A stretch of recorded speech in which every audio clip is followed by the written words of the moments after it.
Hey guys, subscribe for daily content, and if you're shopping for gear, make sure you check out the description for the newest items at some of the very best online retailers. There's also links for some of the items that I personally recommend. Thanks!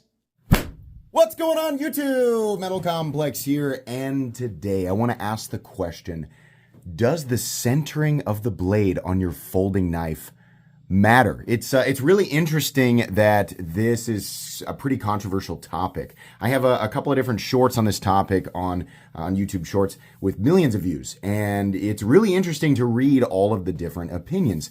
I definitely have my own opinions about this, and I've talked about it in the past, but I wanted to dedicate an episode to blade centering because it is 2025, and you would think that we wouldn't still be seeing this issue, but we do. We see it in really expensive knives even. So yeah, I think it's an important topic to cover. Thanks so much to my patrons for supporting me. Please make sure to follow me on Instagram at metal_complex. I've got a few knives out here. Some really expensive ones. Actually, I've got a bunch of different examples here we're going to talk about today. This new Benchmade. This was actually the reason that I decided to make this video. This came directly from Benchmade. They sent it to me so that I could talk about it and give my opinions on it. And it came from the factory off-centered. To the vast majority of people who watch my content, that is completely and totally unacceptable. I'm going to talk about why people like me think that, but it is still functional outside of the lock stick there. I mean, you can still take this knife out and use it, and it will operate, you know, despite the slight irritation of the lock stick. It'll operate 99% as intended. There's a couple of things that I could do to this to make it better, but should I have to do that? Is it my responsibility as the consumer to do that? Do I need to do it? I want to get this out of the way right off the bat.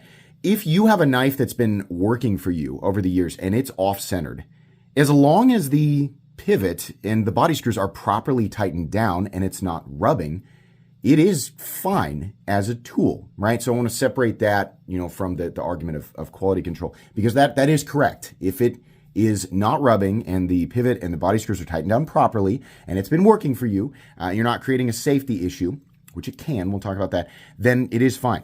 I have this one, and also a lot of people don't know this. My Rockstead is slightly off-centered from the factory. Now, this is the knife that I use and carry, and a lot of people, you know, have a hard time believing that anybody would use and carry a Rockstead. This one doesn't get used as much as it used to. I don't know if you can see some of the scratches and things on it, but I do carry and use this knife periodically, and I have done everything in my power to center this thing, and it's close, but I can't get it completely and totally centered. This was a $1,600 pocket knife.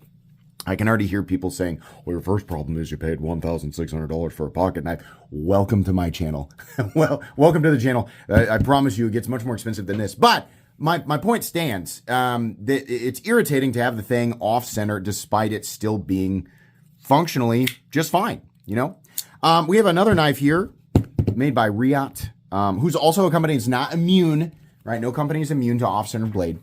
Not immune to it. But this knife is about the same price as the Benchmade. I think I have this in a thumbnail. It's absolutely perfect. This is the Sharp by Design Evo Typhoon made by Riot. It is satisfying to look at. It has stayed centered. This is also a user. I think the clip probably shows more signs of wear than anything else, but it's also a user. It's just remained that way. So, you know, that's basically the two main examples I want to showcase here is two expensive knives, both $400. Both, you know, when they were brand new, one came from the factory off-centered and one didn't. And I expect everything, you know, these days that's north of $20 to also be centered. So obviously there are edged tools that you can buy that don't have that problem. I know fixed blade folks will chime in and say, that's why I carry a fixed blade, because it can't be off-centered. Yes, good observation. That is correct. You don't have the convenience of it folding though, which is definitely something that a lot of people need when they're choosing their EDC tool. So yeah, absolutely. And then obviously an OTF, it doesn't fold. It goes into the handle, you know, so that's something that's going to bother you. But an OTF definitely has its own disadvantages. Someday we need to do a topic on that, a deep dive on that. But yeah, there you go. There's two options that don't have the issues of off-centering. So an off-centered blade doesn't necessarily mean that there's anything wrong with your knife, but in a situation where the blade is so off-centered that it is rubbing, it does create a number of different issues and potentially some issues down the road. So this knife is actually completely fine. This is the Benchmade Griptilian, or in this case, the Ritter Hogue, right? And I have backed the pivot out intentionally just to show you what I'm talking about. If your blade, you can see it's loosey-goosey here. If this is your knife and the pivot's tightened down, I think you need a new knife, honestly. But if it's rubbing on the way out, I mean, you are like kind of grinding this into the frame, which I guess it's unsightly, but it's not necessarily a problem.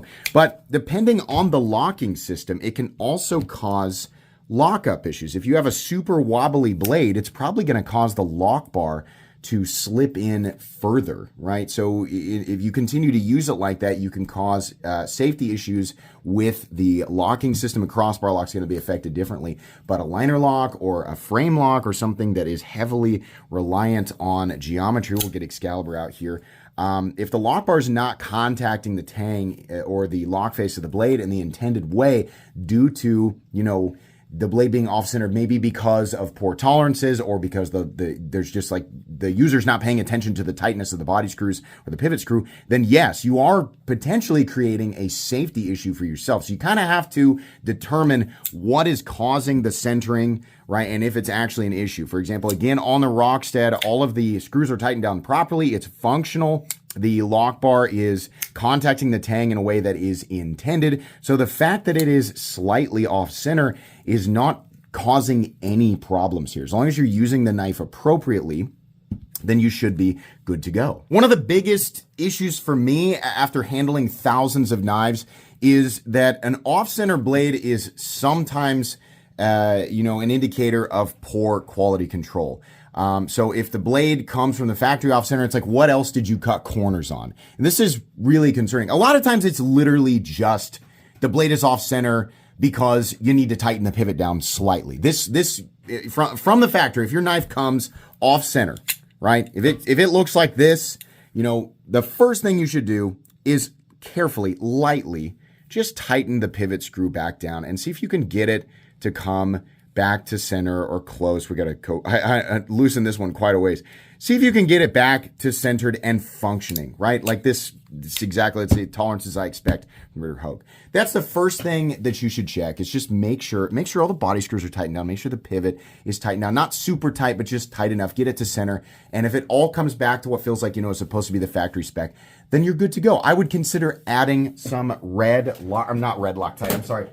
242 Loctite, which if you're new, is very confusing. It becomes in a red container. You don't want to put red Loctite on your knife because then it becomes impossible or nearly impossible to adjust in the future. Blue Loctite will hold things in place, but you can still, sort of overpower the, once it seals and is locked in the pivot, you can still overpower if you have to adjust it down the road. But once you get it the way that it's supposed to be, that's definitely something that I would recommend, especially if you have an issue with the pivot backing out over and over and over again. I do not recommend using Blue 242 or any Loctite on body screws. I find that they are less likely to back out. Of course, everybody's experience is going to differ. But also they tend to be smaller and they tend to be easier to strip. So, adding something to those body screws that's going to make them harder to back out and adjust in the future, you're really, it's not a very good trade-off, in my opinion. You probably just leave the body screws, check them every now and then, and mainly the pivot. A large fastener size, T8 or bigger, T8, T15, T20, those are excellent. And the deep heads, right, way less likely to strip. So adding some Loctite, especially if you have the D-shaped pivot barrel or captive pivot. If you have a pivot that's just cylindrical and it's free spinning, add some, but not a lot, because those can be a little bit irritating to back out if you have to adjust them in the future. One argument that seemed to come up over and over again in the comment section under those YouTube Shorts videos, both in the new one and the one I did years ago, is that, for frame locks and liner locks, we have a sub frame lock here, we got a full titanium frame lock in the XM18.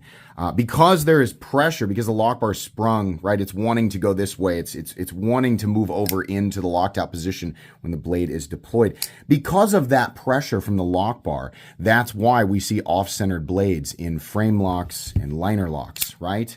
That, in my opinion, is a weapons grade ass argument. No, modern, quality knives, and it doesn't matter if you're talking about a budget, $40 steel frame lock, or you're talking about some ultra premium titanium lock. It doesn't matter. Like nowadays in 2025, these knives can absolutely be tuned for the locking system to do exactly what it is designed to do, and at the same time not create so much tension, or that the blade is basically the way that it's made from the factory allows the blade to fall into that perfectly centered position from the factory. So no, that is not the case. But again, if your frame lock, your liner lock is causing the blade to be slightly off-centered and you're okay with it, you're not bothered by that unsightliness, and it's not causing any functional issues, any safety issues, then you're okay. But if you're like me, once again, to reiterate, this is very irritating, especially as the price goes up. We have plenty of examples of knives nowadays, especially, and this right here is a Chinese Kershaw. But I'll say Chinese OEMs are, in my experience, the ones that are making the better quality knives, whether it's on the budget end or the higher end, they tend to be the most consistently on-centered. I think they have some of the best, factory quality control, right? If you're talking about the nicer Chinese knives, right? I tend to see a lot more off-centered stuff from some of the American companies, the Italian companies, right? But basically, anybody who has the ability to machine parts like super precision, hyper teeny tiny tolerances within 1/1000th of an inch, right? If they care about it and they are, I guess, calibrating the machines correctly. I'm not a professional of anything. I don't do it. I mean, if they have the ability to do it and they care about it, then you're going to see hyper consistency across the board. So an off-centered blade, a lot of people in that comment section just buy a more, a higher quality knife. You can get, in my experience, $20, $30, $40, $50 knives from companies like Sencut, Civivi. A lot of those really good ones, or Kershaw's new Chinese. I have to assume it's a new Chinese OEM. I don't know. Yeah, and they are centered and able to be tuned if there is a problem. So that's definitely something that I feel like I needed to point out there. I want to talk about a couple of other things that can cause the blade to either be off-centered or look off-centered where it's not really a problem. One of them, obviously, the first time that if you ever buy a chisel ground folding knife, the very first time you close it, you're going to go, ugh. I'll show a picture of a chisel grind and then also, a folding knife that is in the closed position with a chisel grind. Obviously, one side of the blade is flat and the other one has the bevel. So the tip is not in the middle. So you want the blade itself to be centered, but the tip isn't centered. So it's just sort of, a product of the product, right? It's going to be off-centered, but this is the way that it's intended with a chisel grind. So this is not a problem as long as it's obviously not rubbing. It's just not centered by tip.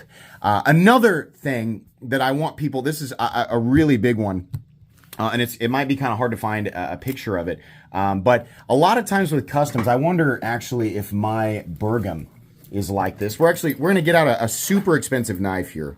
So this is a custom Dalibor Bergam. This is a handmade knife, hand ground, right? Sometimes the tip can be slightly off center because of the grind. I think if we look very carefully here, Dalibor Bergam is amazing. This is incredible. But ever so slightly on one side, we have a cutting bevel that is just slightly longer. Can we zoom in? If you're super nitpicky, this is going to be, you're going to understand this, right? Try to hold it steady.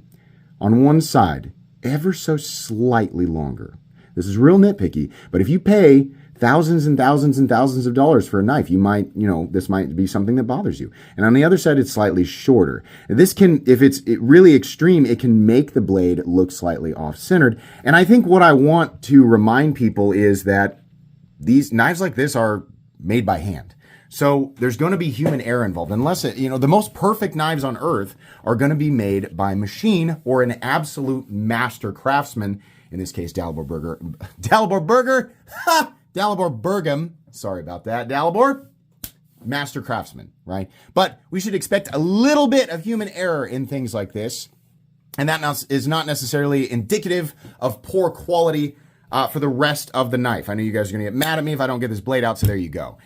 Fully handmade knife, absolutely beautiful, but you're going to see a little bit of human error sometimes there. As long as the blade isn't wildly off-centered, right? The blade itself is centered. I think the grind of the blade causing the blade to look slightly off-centered is not as much of a problem. But if you are a buyer of a handmade custom knife and you've waited and paid tons and tons and tons of money, you know, it's definitely something you need to talk about with the individual custom knife maker so that they know, you know, that's a really, really important element. You know, that's kind of a case-by-case basis, but definitely something that I wanted to talk about. Another instance where it's not such a big deal, and really it's because there's really nothing you can do about it, is on knives that simply cannot be adjusted. What we have here is the Opinel number 8. There's you can't adjust this knife. I mean, however it comes is how it comes, right? Now this is a super cheap knife, so it's also not a knife that I really expect to be like anything that's under $20. I'm like, yeah, whatever, you get a pass as long as it's functioning, right? This blade is slightly off center. Whatever. I mean, not only can I not adjust it, it doesn't really affect it functionally, and it's ridiculously cheap. So if you have the Opinel or some super cheap knife and it's off centered, again, as long as it's functioning, it's fine. And in my opinion, at this price, you shouldn't really expect everything to be absolutely perfect.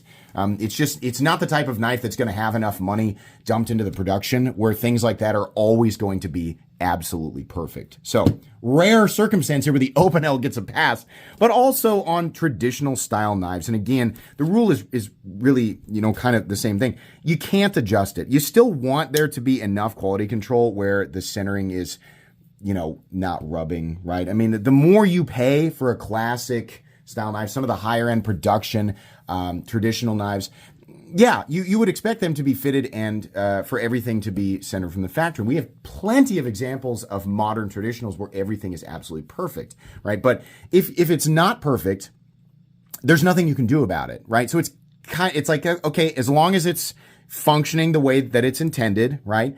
And it wasn't ridiculously expensive, then it's probably something that is okay. That's the big part of it, is safety. But you kind of have to adjust, you know, and you have to gauge it based on what you expect for how much you're paying. Now, I want to talk about adjusting the blade. If you're still here, right, I have to imagine that maybe you've got a knife that's off-centered. Maybe it's a pretty expensive knife and it is bothering you, right? And this video has basically explained that you should be bothered by it. Again, that's a case by case. It's a person to person kind of thing. Personally, I feel like if I'm going to pay a ton of money for a knife that should be centered, right, is expected to be centered, and it is not, I'm going to want it to be centered. So I can understand that, right? Not everybody thinks like me, but I can understand that. And if you're still here, you're probably thinking like me. A Herman knife, for example, these are semi-custom. They're, you know, partially machine-made, partially handmade in Poland. And these are hyper-precision knives utilizing liner locks. Absolutely beautiful. These knives are going to come centered, or they should absolutely come perfectly centered from the factory, right? That's what you should expect. If they aren't, can they be adjusted? Yes. But there's a couple different rules, right? We're going to use this one here, and then we're going to pretend, because I don't have, well, you know what? I actually do have a knife that has a nylon washer in it. So we're going to do 3 different examples here. We're going to pretend, because the XM18 does have the option, it has the tri-way pivot system, and it comes with phosphor bronze. You can factory modify the pivot to have phosphor bronze, right? Just bronze washer on each side. We have here is bearings. In fact, in this case with the Herman knife, we have super hard bearings. So these can also be adjusted, but the rules are a little different. You got to be careful. And then we have the Ontario Rat 1, which has a combination of nylon and phosphor bronze. And the rules for this guy are going to be the same as they would be for knives that are entirely phosphor bronze, such as Hinder XM18s or Hinder knives before the tri-way pivot system, because if you didn't know, those used to only be phosphor bronze. So these can be adjusted. Number 1, if the knife is off-centered, try tightening the pivot down just a little bit, right? You don't need a lot. I always recommend, this is the same driver that I use for everything, the WEF stubby driver. Why? Because you can really micro adjust the torque. Really important. You don't want some big thing where like a little teeny tiny turn is going to do a ton. You want to be able to micro adjust. It's a big deal. Over tightening things is never good. On a knife that has phosphor bronze washers on both sides, this is the most durable setup if you're going to have to adjust beyond just tightening the pivot down. If it's still off-centered, what you do is you back the pivot out, you back the body screws out, you take a piece of paper, fold it up, push the blade the opposite with the way that you want it to go. If it's leaning on this side, you want to wedge it in here so it pushes it over here. Then you're going to crank the pivot down. The cranking down on the pivot is not going to affect phosphor bronze washers nearly as much as something that's got nylon or bearings in it. So you're still be reasonable, but you can tighten it down pretty good. Then you can tighten down your body screws, which is going to set things in place. Then you can back that screw out a little bit, get that piece of paper out there. Generally speaking, you can use the pivot tightness to adjust that blade back to perfectly centered while still having the desired action, right? I mean, this is a perfect example of how an XM18 should come. I've had this thing for a while and it's broken in, but it's beautiful. And I've got it set up for bearings at the moment, but phosphor bronze, you can adjust it like that. You should be good to go. Same process for a lot of these knives, and honestly, a lot of knives, any knives that have body screws and a pivot screw that can be adjusted, you can essentially use that same trick with a triad lock, a crossbar lock, all of that stuff, as long as it's got body screws and a pivot that can be adjusted. And yes, but with a bearing system, especially something like a Herman, and they have a warning about this that comes with their knives, or it's on their website. These are ultra hard bearings. So when you tighten down the pivot, you have to be extremely careful. You can crack a bearing. Or sometimes if the bearing remains, like the integrity of the bearing remains in place, by over tightening, what you can do is make indentions, or the bearings can sort of imprint into the steel that they're up against, considering the bearings are so hard, right?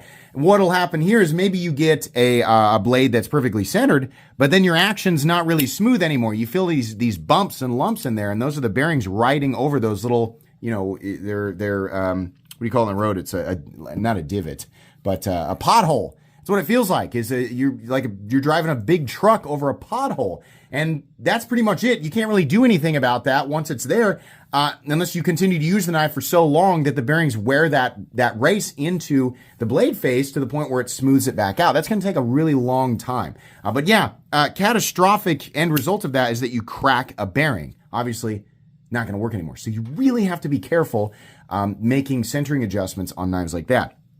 Really, the same thing is the case for a knife utilizing a nylon washer. It's just that the nylon washer can be squished. And once it's really squished, it's just squished. So it's already not a super durable thing. The right type of micro debris getting in the pivot in general, like a little shard of metal, if it gets stuck in there, it'll just shred that washer. But a nylon washer, getting squished, it just makes it that much weaker and much more prone to the blade being off center or the blade not locking up correctly. So it's definitely something you need to watch out for. Basically, when you are adjusting systems that have bearings or nylon washers, you just can't crank the pivot down super hard. You got to get it to the point where it feels snug, right? And then once you're at snug, you really shouldn't push it much further than that. If you adjust your knife for centering, which again, the tutorials on how to center a blade are on my YouTube under shorts. It's pretty easy to find. You can, do that trick. It's pretty easy to follow along with, and it's a super short video. But you have to be careful about that. A lot of people are telling me, you're bending the blade, because I always joke about don't put the blade in a vise and bend it. It's not a good idea, which I stand by. A lot of people said when I do that trick with the paper and the light torque that I'm bending the blade. So in that example, that was a Les George VECP version 3 with a super hard CTS XHP blade. Paper and light torque with this, it's not bending the blade. What was happening there is everything is realigning to factory spec, and you're just making sure that the holes all line up exactly as intended. It is possible, I suppose, on certain knives to use a tool that you probably shouldn't be using to apply way too much torque, right? And then maybe, in that case, you would probably more likely you bend some other element like the pivot barrel. But light torque with something like this and a folded piece of paper, as long as you're doing it correctly and you're being gentle, is not going to bend the blade. That's really, those are my entire thoughts on this. I feel like, as is the case with, every video that I create when I talk about subjects like this, we're going to have people on either side of the fence, and people are going to have their own personal rules. I just wanted to kind of give my thoughts in detail for people, who had questions about it. In conclusion, I do personally find it completely unacceptable when any knife that's over, about $20 to come from the factory off-centered. A little bit of post-filming edit with that statement. I find it completely and totally unacceptable when a knife that costs $20 or more comes from the factory off-centered and needs to be adjusted beyond simply tightening the pivot. Sometimes, knives are just loose from the factory. That's fine, just tighten on the pivot. But if I have to do a complete adjustment from the factory, I find that to be completely and totally unacceptable. I do not like that. And as you increase in price, I find it exponentially less acceptable.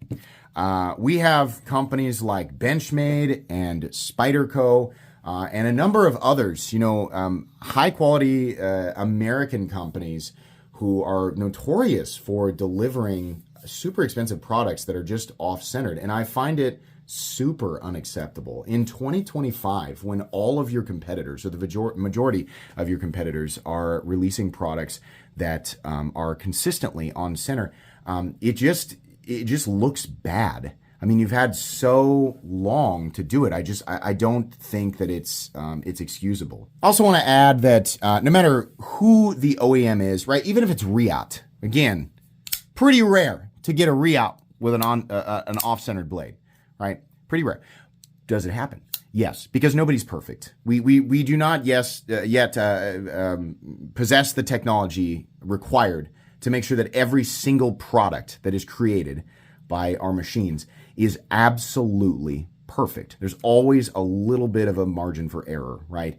But out of the hundreds and hundreds of Riots that I've handled and the hundreds of Benchmades that I've handled, way more of them, despite having similar costs, right? Way more of the Benchmades have been off-centered, and they're not the only company that is guilty of this. It just seems like something that should be addressed. And again, it raises questions of, if this isn't right and it's supposed to be right, it's not like Benchmade's like, no, that's part of our, production process. Our blades are intentionally off-centered. No. So from a reviewer's perspective, my question is, what else are you cutting corners on? Why is this so consistently bad, right? Let me know what you think in the comments. I know I was hyper-focused on Benchmade. Not a good case. This one here that's also got lock stick issues from the factory. I'm hyper-focused on Benchmade, but they are far from the only offenders in this category. So let me know what you guys think down in the comments. This was a fun topic for me. That's going to be it today. Please make sure to follow me on Instagram at metal_complex. If you enjoyed this video, leave a like. If you'd like to check out my other content, I do, of course, have lots of videos of knives that are either expensive or inexpensive that I do or don't like, so check those out. And if you enjoy all my content, go ahead and click on the Metal Complex logo right there and subscribe, because there's definitely more coming. Thanks again for watching, everybody, and have a great day.